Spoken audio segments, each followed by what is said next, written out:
আনন্দটা হলো প্রথম হলো পাঠের আনন্দ। পাঠের আনন্দের চেয়ে এমন আনন্দ আর কিছুতে নাই। কলকাতা গিয়ে লাইব্রেরি খুঁজেছেন, সেখান থেকে বই, অনেক বই আমরা এখানে পাচ্ছিলাম না, সেখান থেকে বইগুলো তারা সংগ্রহ করছে, ফটোকপি করে নিয়ে আসছে না।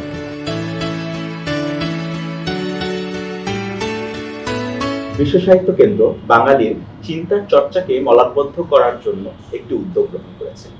বাঙালির চিন্তামূলক রচনা সংগ্রহের বাঙালির সাহিত্য চিন্তা পর্বের একজন অন্যতম সম্পাদক হিসেবে দায়িত্ব পালন করেছেন সৈয়দ আজিজুল হক।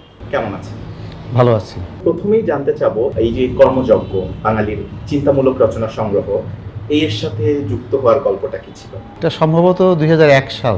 আমার যতদূর মনে পড়ে যে বাঙালির চিন্তা প্রকল্পের যে সাহিত্য অংশ, তাতে প্রথম যুক্ত হয়েছিলেন অধ্যাপক বিশ্বজিৎ ঘোষ।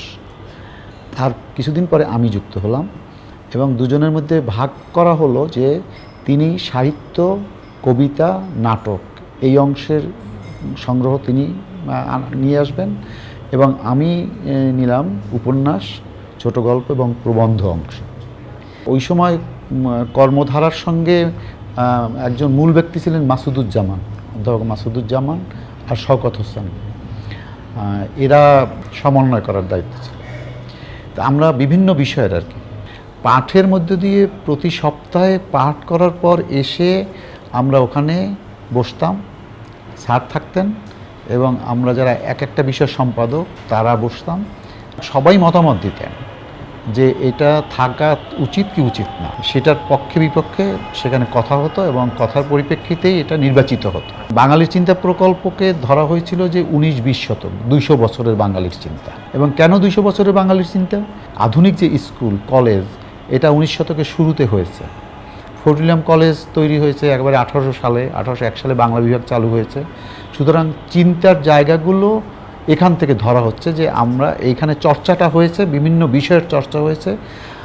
আর তার সঙ্গে আরেকটা বিষয় জড়িত, সেটা হলো যে মুদ্রণ শিল্প, মুদ্রণ ব্যবস্থা। কারণ মধ্যযুগে তো মুদ্রণের সুযোগ ছিল না, ইংরেজরা আসার ফলেই মুদ্রণ শিল্প সৃষ্টি হয় এবং এই মুদ্রণের সঙ্গে আমাদের এখানে স্কুল যেমন শুরু হয়েছে, কলেজ শুরু হয়েছে, বিশ্ববিদ্যালয় শুরু হয়েছে, তার সঙ্গে পত্রপত্রিকা শুরু হয়েছে, সেখানে বিভিন্ন বিতর্ক শুরু হয়েছে, সামাজিক ধর্মীয় বিতর্ক হয়েছে এবং এই সামাজিক ধর্মীয় বিতর্কের মধ্য দিয়েও এবং সাহিত্যের নতুন নতুন বিষয় যুক্ত হয়েছে। যেমন সাহিত্যে উপন্যাস তো ছিলই না এর আগে, ছোট গল্প ছিলই না, কবিতা হয়তো আগে ছিল, নাটক ছিল, কিন্তু এই নতুন নতুন বিষয় যুক্ত হয়েছে। তাহলে 200 বছরকে নেওয়া হয়েছে এইভাবে যে এই 200 বছরে বাঙালির চিন্তার একটা ধারাবাহিক, কালানুক্রমিক একটা পারম্পর্য আমরা লক্ষ্য করি এবং সেই দিক থেকে এই সময়টাকে বেছে নেওয়া হয়েছে এবং যেটার মুদ্রিত রূপ আমরা পাচ্ছি আর কি।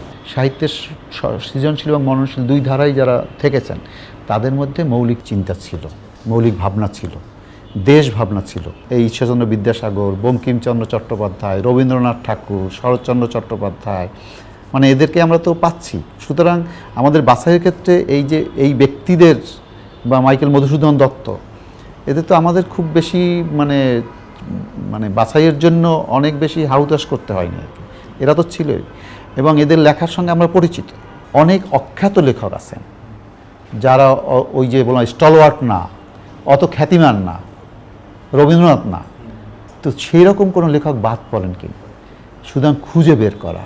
যারা কোঅর্ডিনেটর ছিলেন, সমন্বয়ক, তারা কলকাতা গিয়েছেন, কলকাতা গিয়ে লাইব্রেরি খুঁজেছেন, সেখান থেকে বই, অনেক বই আমরা এখানে পাচ্ছিলাম না, সেখান থেকে বইগুলো তারা সংগ্রহ করছে, ফটোকপি করে নিয়ে আসছেন আর কি।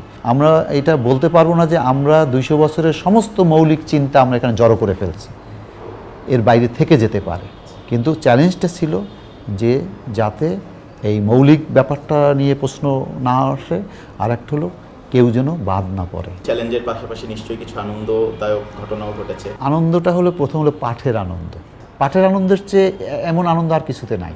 দ্বিতীয় আনন্দটা ছিল যে আমরা যে এই যে সকলে মিলে একসাথে বসে, শুধু আমার বিষয়টা আমি বলতাম তা না, আমি একসাথে ধর্মের কথা শুনছি, একসাথে সংস্কৃতির কথা শুনছি, ইতিহাসের কথা শুনছি, দর্শনের কথা শুনছি।